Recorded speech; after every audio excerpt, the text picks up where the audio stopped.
দুই বন্ধু হঠাৎ একটা ট্রিপ, এবং যেখানে পথ হারিয়ে পৌঁছলাম আমরা, সেটাকে স্বর্গ বললে একটুও বাড়াবাড়ি হবে না। তারই একটা ছোট্ট টুকরো আপনাদের সাথে শেয়ার করব। তাহলে ব্যাকপ্যাক নিয়ে আজকের যাত্রা শুরু করা যায়। আমি সৌভিক, স্বাগত আর একটা নতুন ব্লগে। আমরা যাচ্ছি ডিব্রুগড় থেকে তেজপুর যাচ্ছি আপাতত। বাট তেজপুর থেকে আমাদের কোনো ঠিক নেই, তার কারণ আমরা প্রচুর দেখেছি কোন ডেস্টিনেশনে যাব, কী করব, কিন্তু অনেকদিন দেখেও আমরা কিছু ঠিক করতে পারিনি। তাও বল ভাই, কোথায় আমরা যাচ্ছি? সেখানে দু চোখ যায় বেসিক্যালি, বাট এই গরম থেকে বেরোতে চাই আমরা। দেখ, এইসব বললে তো হবে না, আমরা যাচ্ছি কোথাও, মানে তেজপুর থেকে নেমে কোথায় যাবো? পাহাড়, জাস্ট পাহাড়। Starting of the video. পাহাড় পাহাড়, আপাতত আমরা পাহাড়ে যাচ্ছি, কারণ সমতলে আর ভালো লাগছে না, ডিব্রুগড়ে অসহ্যকর গরম। আর এটা আমরা শ্যুট করছি কত তারিখ আছে? আজকে 18 তারিখ রাত্রিবেলা। আজকে- Day zero of this। আজকে 18 তারিখ রাত্রিবেলা আমরা এটা শ্যুট করছি। তো আই থিঙ্ক 19 তারিখ সকাল সকাল আমরা তেজপুর পৌঁছে যাব। আর তারপরে দেখা যাক কত দূর যাওয়া যায় কি না, সেই বুঝে প্ল্যান হবে। মধ্য কথা, আমাদের ডেস্টিনেশনের কোনো ঠিক নেই যে আমরা কোথায় যাচ্ছি বা কী না, কোনো ঠিক নেই। ডেস্টিনেশনের তো ঠিক নেই আমাদের। আর আমরা না জলের বোতল নিয়ে উঠেছি, না আমাদের ডিনারের কোনো ঠিক আছে। চিপস আছে আমাদের কাছে। খালি আমরা দুটো চিপস নিয়ে উঠেছি আর একটা কেক, সেটাও আমরা বেরিয়ে কিনেছি। লাইক এতটাই আনপ্ল্যান্ড ভাবে যাচ্ছি আমরা, মানে খাবারের ঠিক নেই, ডেস্টিনেশনের ঠিক নেই, খালি বেরিয়েছি। আমরা প্যাকিংটা ঠিক করে করেছি, দেখা যাক আবার কতদূর কী হয়।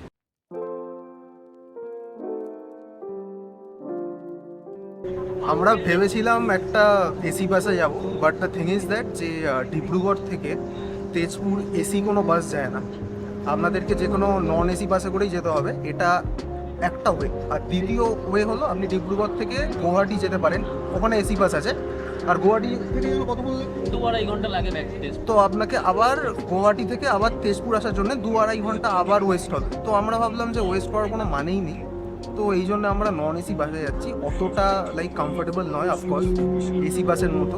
এসি বাস অ্যাকচুয়ালি পাওয়া যায়, এসি বাস পাওয়া যায় না, কিন্তু না, সকাল যায়, বাট সকালে। খালি সকালবেলা পাওয়া যায়। বাট সকালে পসিবল ছিল না, কারণ আমাদের দুজনেরই কাজ ছিল। তাই আমরা রাত্রিবেলা কোনোভাবে ম্যানেজ করে নন এসিতেই যাচ্ছি। বাট নন এসিটা ইস্যু নয়, নন এসিতে আমরা চলে যাবো, বাট ট্রিপটা যেন ভালো হয়, ওটাই ম্যাটার করে। ট্রিপটা যেন হয়। হ্যাঁ, এতটা আমি ওর মতো নেগেটিভ নই, ট্রিপটা হবে। কোথাও না গেলে পাহাড় হলে কোথাও না কোথাও তো চলে যাবো, বাট দেখা যায়। আমরা ডিব্রুগড় থেকে তেজপুর একটা নন এসি বাসে করে যাচ্ছি। নন এসি বাসের ব্যাপারটা এটাই যে খালি এসি বাস যেটা থাকে সেটা খালি সকালবেলাতেই থাকে, কিন্তু সকালবেলায় আমাদের পসিবল হতো না, তার কারণ আমাদের দুজনেরই কাজ ছিল। তাই আমরা কোনোভাবে একটা নন এসি বাসেই যাচ্ছি। এবং কত টাকা টিকিটের দাম নিয়েছে আমাদের? 600-650 টাকাতেই হয়ে যাবে। এবার এসি বাসে আপনারা যদি যেতে চান যে খালি আপনি এসি বাসেই ট্রাভেল করবেন, তাহলে কি করতে হবে? আপনাকে ডিব্রুগড় থেকে একটা বাস ধরতে হবে। ওই বাস ধরে আপনাকে আগে যেতে হবে গুয়াহাটি।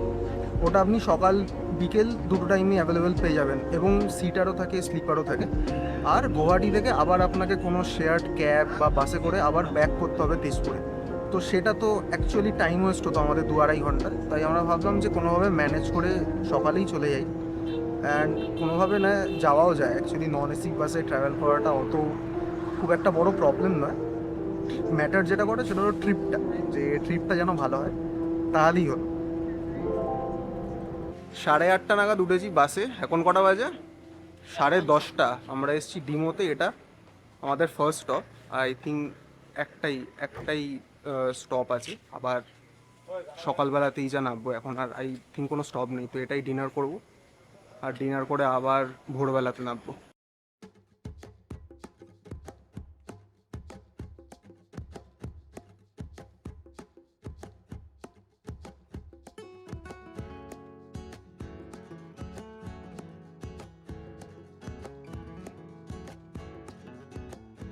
সুপ্রভাত, গুড মর্নিং। তেজপুর থেকে আমরা নামলাম। বাস লেট ছিল অলমোস্ট আধ ঘন্টা মতো, এই নামলাম। এবার আমাদের প্ল্যান ছিল যে আমরা একবারে ডিরেক্ট দিরাং যাব, দেন দিরাং থেকে আমরা যাব তাওয়াংয়ে। এইভাবে আমরা আইটেনারিটা সেট করেছিলাম। বাট ওনারা বললেন যে না, ওনারা সাজেস্ট করলেন, ওনারা কিছু বলেননি। ওনারা বললেন যে আপনারা একেবারে তাওয়াং চলে যান, দেন তাওয়াং থেকে যখন আপনারা নামবেন তখন দিরাং হয়ে নামবেন। দেন আমরা ভাবলাম যে হ্যাঁ ঠিক আছে, যদি তাই বলে তো তাই। আর ওয়েদার, আমরা ভেবেছিলাম যে ওয়েদার একটু রোদ থাকবে, কিন্তু রোদের কোনো মানে নামো নিশান নেই, বৃষ্টি পড়ছে হালকা হালকা, আর ওপরে তো আরও বৃষ্টি হবে। এবার দেখা যাক কি হয়। জার্নি আমরা এই শুরু করলাম, এখন বাজে কটা বাজে? এখন কটা? প্রায় 5:30 ডট। 5:30 বাজে এখন। আর পৌঁছতে পৌঁছতে দাদা যা বলছে যে 3টে 3:30 বেজেই যাবে। বাট আমি যার সাথে আছি সে পদে পদে এখন দাঁড় করাবে ব্রেকফাস্ট, আর কোনো একটা ছুতো করে দাঁড় করাবে, ব্রেক খাবো, চা খাবো, এইসব করে। এই তো ভাই জার্নি, দেখা যাক। হ্যাঁ জার্নি তো বটে, কিন্তু পৌঁছতেও তো হবে না? পৌঁছে যাও, পৌঁছবো তো বটে। ডাজন্ট ম্যাটার, জার্নি এইসব লাইন কিন্তু কাজ করবে না ওইখানে, বাট যাই হোক।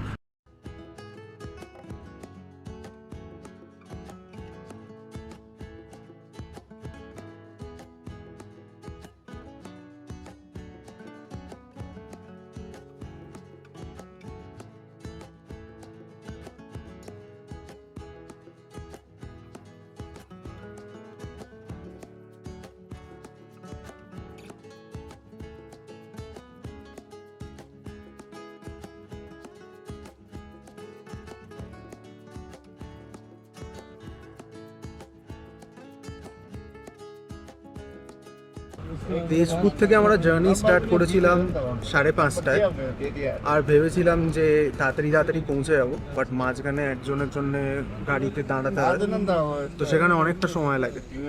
আর ওয়েদারও এখানকার বৃষ্টি হচ্ছে, এখন অবধি বৃষ্টি হচ্ছে। সো আমরা ভেবেছি, আমরা অ্যাকচুয়ালি আমাদের প্ল্যান এটাই ছিল যে আমরা দিরাঙে দাঁড়াবো, বাট দেন তেজপুরে নেবে। আমি বললাম যে ওনারা সাজেস্ট করছেন, যিনি গাড়ির লোকেরা, যে একবার আপনারা তাওয়াংয়ে উঠে যান, নামার সময় আপনারা দেখতে দেখতে নামবেন। বাট হাই অল্টিটিউডে, কারণ তেজপুর একদম প্লেন এরিয়া, সমতল যেটাকে বলে, আর তাওয়াং অনেকটা উপরে। তারপর আমরা ডিসাইড করি যে দিরাঙে স্টে করে যাওয়াটাই বেস্ট। সাংতি ভ্যালি দেখে কালকে আমরা তাওয়াংয়ের জন্য বেরোবো।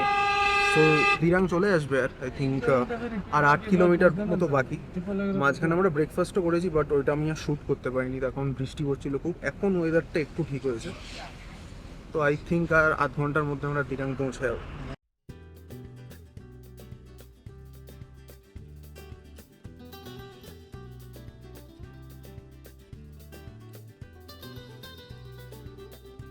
জাস্ট নামলাম দিরাঙে। আমরা উঠেছিলাম 5:30টায়, আর অলমোস্ট 1 ঘন্টা 1.5 ঘন্টার ব্রেক নিয়ে আমরা এখন বাজে 12:30টায় নামলাম। এবার আমাদের প্রথম কাজ হলো একটা হোমস্টে দেখা। তখন আমরা কিচ্ছু ঠিক করে আসিনি, ব্যাচেলারদের যা হয় আর কি। এবার দেখি, জায়গাটা খুবই রিমোট, আর আমরা তাওয়াংয়ে একবারে যেতে চাইনি, তাই এইখানে থাকা। আর এখানে সাংতি ভ্যালি আছে, আর কোনো মনেস্ট্রি আছে, ওইগুলোই দেখবো কালকে। আজকে মনে হয় না কিছু হবে, কিন্তু বাড়িতে বসার ছেলে তো নই। বাট তার আগে ইম্পর্টেন্ট হলো যে একটা হোমস্টে দেখা। আর এই তো সারা রাস্তা ঘুমোতে ঘুমোতেই এসছে অলমোস্ট। ভাই কোনো ব্যাপার না। এর কোনো ব্যাপার না। দেখি এবার হোমস্টের খোঁজে কখন পাওয়া যায়।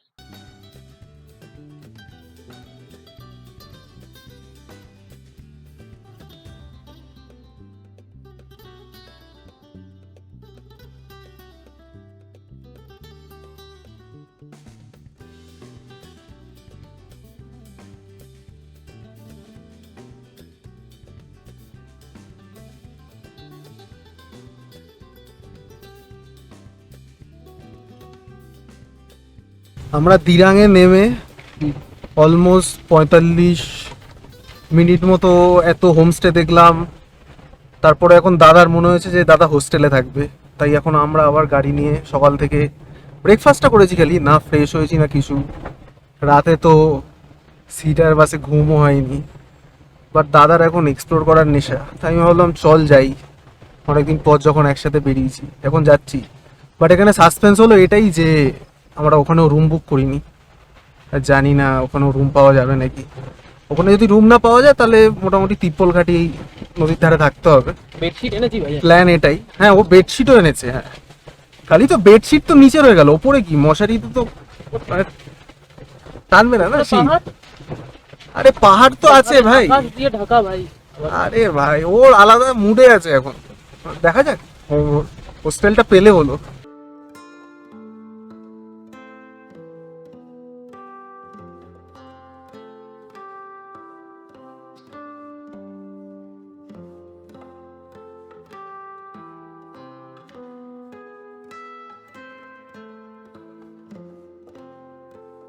দিরাঙে তো আমরা প্রচুর হোমস্টে খুঁজলাম, বাট পছন্দ হলো না। আমি যা বললাম, তমজিদের ওখানে থাকার ইচ্ছা নেই এবং ভাগ্যিস ওখানে থাকিনি।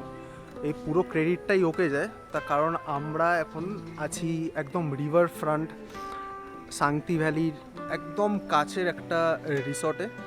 আর পেছনের ভিউ কিছুটা এরকম, যেটা খুব শান্তি। তার কারণ আপনারা যদি দিরাঙে আসেন, দিরাঙে তাও কিছু শহর আছে, গাড়ি আছে, শহরের মতো সিটির মতো অত শহর নয়, কিন্তু আপনি টাউন পাবেন, গাড়ি পাবেন। কিন্তু আপনি যদি একদম অফবিট কিছু চান, তাহলে বেস্ট হলো যে ওখান থেকে গাড়ি পাওয়া যায়। যদি আপনি সোলো আসেন তো আপনি শেয়ারেও আসতে পারেন, কিন্তু শেয়ারে আসাটা একটু প্রবলেমেটিক, শেয়ারের গাড়ি অত সহজে পাওয়া যায় না। বাট আপনার সাথে যদি আর কেউ থাকে তাহলে বেস্ট আমি সাজেস্ট করব যে আপনারা একটা প্রাইভেট গাড়ি নিয়ে নিন। হার্ডলি আমাদের থেকে 500 টাকা মতো নিয়েছে, আর এখানে আমাদেরকে এনে দিয়েছে, লাগেজও নামিয়ে দেয়। আর পাহাড়ের মানুষজন অ্যাকচুয়ালি খুব হেল্পফুল হয়। বাট অ্যাকচুয়ালি ওর কথাটা শুনে খুব ভালো হয়েছে, না হলে আমাদের অ্যাকচুয়ালি দিরাঙে থাকারই প্ল্যান ছিল। বাট দিরাঙে থাকাটা আমার মনে হয় না ভর্তি ঠোঁটো, কারণ এই জায়গাটা সত্যি খুব খুব শান্তির। এখানে আমরা আসতাম, এখানে আমাদের স্টে করার কোনো প্ল্যান ছিল না, বাট আনপ্ল্যানগুলোই সব থেকে ভালো হয়, আর এটা তার একটা জলজ্যান্ত প্রমাণ। আমার ঠিক পেছনে আপনারা যে নদীটাকে দেখতে পাচ্ছেন তার নাম হলো সাংতি, আসল নাম সাংতি চু। এটা আসে হলো দিরাং থেকে, মানে যেখান থেকে আমরা এসেছি, এই নদীটাও সেখান থেকেই আসে। এবং ওদের ভাষায় এই নদীটার ওইখানে নাম হলো দিরাংসু। এবং শান্তি এটাই। আমাকে ও জিজ্ঞেস করছিল যে কী রে, স্বর্গ কি এটাকেই বলে? আমি বললাম হয়তো এটাই। তার কারণ এত সুন্দর, এত সুন্দর জায়গাটা। যাদের অফবিট ডেস্টিনেশন ভালো লাগে, গাড়ি ঘোড়া কোনো, কারণ গাড়ি ঘোড়ার সাউন্ড শুনে শুনে তো কলকাতার লোকেদের মাথা নষ্টই হয়ে গেছে। যারা শান্তি চায়, প্রকৃত অর্থে যারা শান্তি চায়, তাদেরকে আমি অবশ্যই সাজেস্ট করব, যদি আপনারা অরুণাচলে আসেন, অবশ্যই 1 রাত বা 2 রাত আপনারা অনায়াসে এখানে থাকতে পারেন। আরেকটা জরুরি ইনফরমেশন, যেটা আমার মনে হয় আপনাদেরকে দেওয়াটা জরুরি এবং আপনারাও জানতে চান, এটা স্পেশালি তাদের জন্যে যারা সোলো আসতে চায় বা যাদের বাজেট একটু টাইট আছে। তো আপনারা যদি ডিব্রুগড় থেকে আসেন, আমি তো বললামই যে ডিব্রুগড় থেকে তেজপুর আসবেন, বা আপনারা ডিব্রুগড় থেকে গুয়াহাটিও যেতে পারেন। বাট গুয়াহাটি থেকে এখানকার connectivity I am sure share কিছু আপনারা পেয়ে যাবেন। তো আমরা তেজপুর থেকে এসেছি, আমি তেজপুরেরটাই বলি। তেজপুর থেকে আমরা এসেছি, পারমিট লাগে একটা, পারমিটের জন্য 200 টাকা, এবং গাড়ি ভাড়া দিয়ে আমরা দুজনের জন্য পে করেছি 2600 টাকা, মানে পার হেড 1300 টাকা করে। আর এখন আমরা যে রিসর্টটাতে আছি, সাংতি রিভারফ্রন্ট রিসর্ট বলে, অ্যাকচুয়ালি আমরা এখন এসেছি জুন মাসে, আর জুন মাসে এদের এখানে ধরেই নিতে পারেন যে অফ সিজন চলে। তো অ্যাকচুয়ালি আপনারা যদি পিক সিজনে আসেন তাহলে রেন্ট যেতে পারে 3, 3.5, ইভেন 4000 টাকা ওনার বললেন যেতে পারে। কিন্তু আমরা এখানে আছি অলমোস্ট আই থিঙ্ক 2000 টাকা বলেছে আপাতত। বাট আর খাওয়া দাওয়ার আপনাদের কিন্তু এখানে আর কোনো অপশান নেই, তার কারণ দূর দূর অবধি এখানে আর কিচ্ছু নেই, যেহেতু জায়গাটা পুরোটাই রিমোট। যদি ওপরে থাকতেন তাহলে আশা ছিল যে আপনারা অন্য কোথাও থাকলেন এবং তারপরে কোথাও অন্য কোনো রেস্টুরেন্ট বা ক্যাফেতে আপনারা খেলেন। অ্যাকচুয়ালি ক্যাফে এখানে নেই, এই জায়গাটা ভিলেজ, অ্যাকচুয়ালি লোকাল যারা তারা এটাকে বস্তি বলে। বাট আমরা শহরে মানুষরা যে অর্থে বস্তি জানি, এটা একদমই সেরকম বস্তি নয়। বাট আপনারা যদি এই রিসর্টে থাকে তো ইটস বেটার যে আপনারা এই রিসর্টেই খাওয়া দাওয়া করবেন। যদিও আমরা লাঞ্চের অর্ডার দিয়েছি, আই হোপ এখানকার খাওয়া দাওয়া ভালোই হবে। তার কারণ এই কদিন আমি আসামে আছি, অলমোস্ট আমার 1 সপ্তাহ হতে যায়, এবং এদের খাওয়া দাওয়া আমার তো পার্সোনালি খারাপ লাগেনি। আপনি যদি ননভেজ লাভার হন তাহলে কোনো কথাই নেই, যদি ভেজিটেরিয়ান হন তাহলে একটু অসুবিধা হলেও হতে পারে, কিন্তু যারা ননভেজ খায় তাদেরকে একদমই কোনো চিন্তা করতে হবে না আপনি যদি আসামে আসেন। এই যে আমরা এই যে রিসর্টটাতে আছি, তুই এই ক্রেডিটটা কাকে দিবি? আমাকে? না, I'm not ক্রেডিটটা being selfish, man. না না, ক্রেডিটটা তোরই ভাই, আমি আগেও বলেছি ক্রেডিটটা কাদা তোরই। মাটি ভাই, তুই দেখ আমি traffic-এর বলছিলাম, মধ্যে, লরির আমি মধ্যে, আমি এই জন্যই market থেকে বলছিলাম, বেরো। তার কারণ আপনারা যদি তাওয়াং যান আপনাদেরকে ব্যাক দিরাং করেই যেতে হবে, বাট আমি জানতাম না এই জায়গাটা এতটা মায়াবী। অ্যান্ড দিরাঙে হোমস্টে অ্যান্ড হোটেল ইজ বহুত আছে, প্রচুর আছে। অ্যান্ড হ্যাঁ। ওটা প্রপার প্লেস, মার্কেট আছে, সব কিছু অ্যাভেলেবেল। হ্যাঁ বাট বাট মেন জিনিস যেটা অ্যাভেলেবেল নেই, যেটা যার জন্য এখানে আসা ইজ শান্তি। হ্যাঁ অ্যান্ড এটার নাম সেটা শান্তি ভ্যালি সবাই বলছে, বাট ফর মি ইটস শান্তির ভ্যালি। তমজিৎ এটার নাম দিয়েছে শান্তি ভ্যালি, বাট হ্যাঁ আমি তো শান্তিই বলবো, কিন্তু না ওটা ওটাতেও আপনারা থাকতে পারেন, কিন্তু তাওয়াং যদি আপনারা যেতে চান বা যে কোথাও যেতে চান আপনাকে ভায়া দিরাংই যেতে হবে। তো এইটা অনেকটা নেবে, বাট ইটস ওয়ার্থ ইট, আপনারা অবশ্যই আসতে পারেন, ইউ উইল নট রিগ্রেট, মানে 1% আপনারা রিগ্রেট করবে না। আপনাদের একটু টাকা বেশি যেতে পারে, যা বাজেট আপনারা ধরে রেখেছিলেন, যেহেতু জায়গাটা রিমোট তাই হোমস্টের দামও বেশি, বা যদি আপনারা ব্যাকপ্যাকার্স হোস্টেলেও থাকেন সেটার দামও বেশি, but it will be worth it, trust me.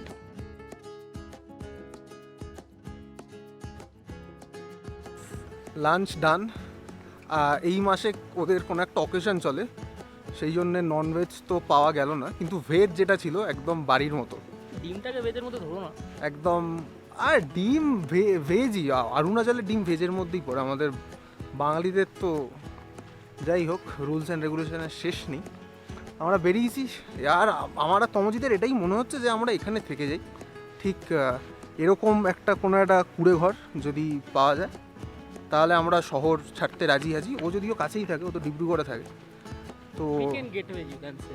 হ্যাঁ, তো আমি তো শহর ছাড়তে রাজি আছি, কিন্তু বিষয়টা হলো কতদিন থাকতে পারবো জানি না, শহরের থেকে থেকে এতটাই অভ্যস্ত, কিন্তু শান্তি যা আছে আমার মনে হয় না শহরে এটা পাওয়া যাবে। সেটার জন্য তো পার্মানেন্টলি শিফট করার কথা ভাবা যেতেই পারে, মানে সত্যি। আর যদিও কয়েক ঘন্টাই হয়েছে এসছি, কিন্তু আর মানে মনে হচ্ছে আমাদের অ্যাকচুয়ালি প্ল্যান ছিল যে আমরা আজকের দিনটা থাকবো, থেকে কালকেতে আবার আমরা তাওয়াং হয়ে রোববার বা সোমবারের মধ্যে ব্যাক করব। কিন্তু যখন আমরা এই রিসর্টটাতে এসেছি আমাদের আইটিনারি পুরো চেঞ্জ হয়ে গেছে। এবার আমরা জানি না যে কাল কী হবে বা কবে বেরোচ্ছি, কোথায় যাব, কিচ্ছু ঠিক নেই। এত ভালো লেগে গেছে আমাদের সাংতি ভ্যালি, এরকম একটা জায়গায় দুপুরবেলা লাঞ্চের পর যদি বসা যায় আর বসে দুটো মনের সুখ দুঃখের কথা বলা যায় কারোর সাথে, তাহলে আর কি চাই মানুষের, আর কি দুঃখের কথা বলার মানুষ চাই। আর কি চাই মানুষের? না, ইটস নট নেসেসারি যে সুখ দুঃখের কথা বলা মানুষ থাকতেই হবে।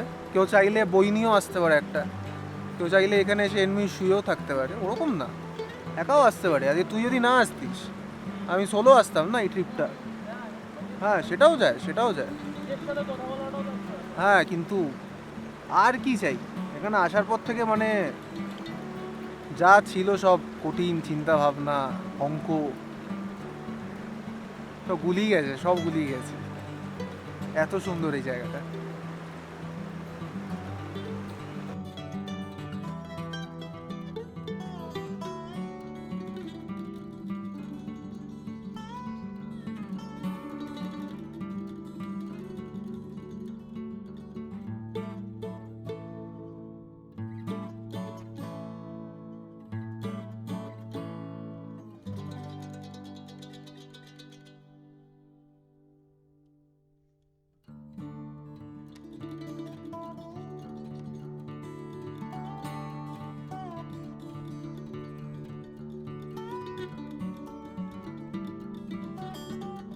সন্ধেবেলায় বারান্দা বসে একটু কাজকর্ম সারছিলাম, এবং আমি একটা বন্ধু বানিয়েছি, যেরকম আমি বানিয়ে থাকি যে কোনো জায়গায় যাই। মানুষদের সাথে কথা বলতে অত ভালো লাগে না, যাদের সাথে কথা বলতে পারি না তাদের সাথে মিশতে খুব ভালো লাগে। যেমন নতুন বন্ধু। এই তোর নাম কি রে? ওই দাঁড়ান,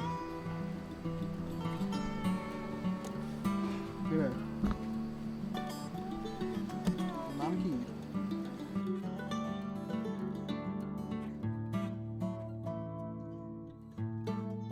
এইটা হলো আমাদের রুম, আর এটার জন্য আমরা পে করছি পার নাইট 2000 টাকা। এটাতে কোনো ফুড ইনক্লুড নেই, কোনো ব্রেকফাস্ট লাঞ্চ ডিনার কিচ্ছু না, কমপ্লিমেন্টারি কিচ্ছু নেই। এবং এই যে প্রাইসটা, এটা কিন্তু সম্পূর্ণ আমরা অফ সিজনে এসছি তাই।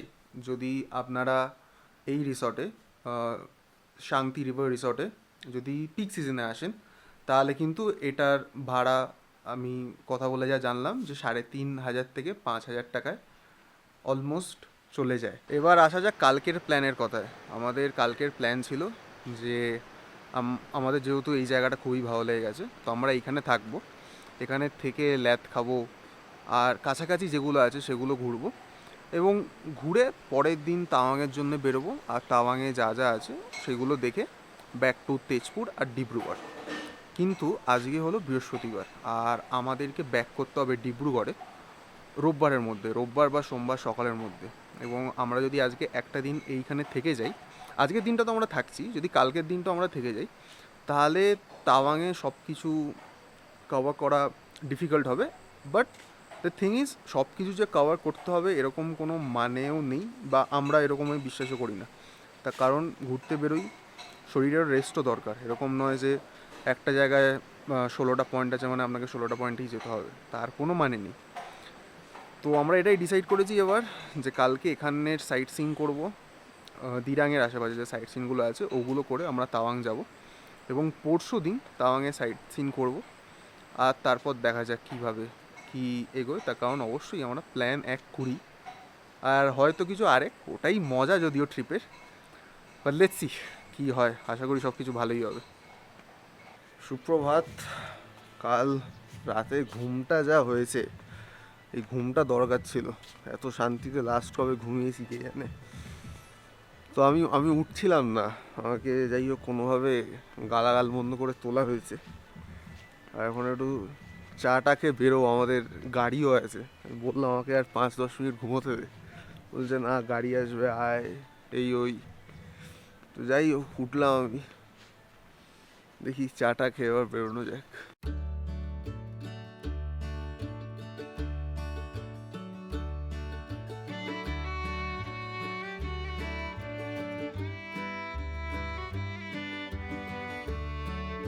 যদি রোজ এই ভিউটা পেতাম, এই পাহাড়ের মাঝে বসে চা খাওয়ার, আর ল্যাপটপের সামনে বসে চা খেতে, তো আর কার ভালো লাগে সকাল সকাল রোজ ল্যাপটপের সামনে বই পড়তে যদিও ভালো লাগে, কিন্তু যদি এইটা হতো চারিদিকে পাহাড় আর রোজ সকালবেলা 2 বন্ধু মিলে চা খাচ্ছি, তাহলে তো সব ছেড়ে এখানে চলে আসতাম।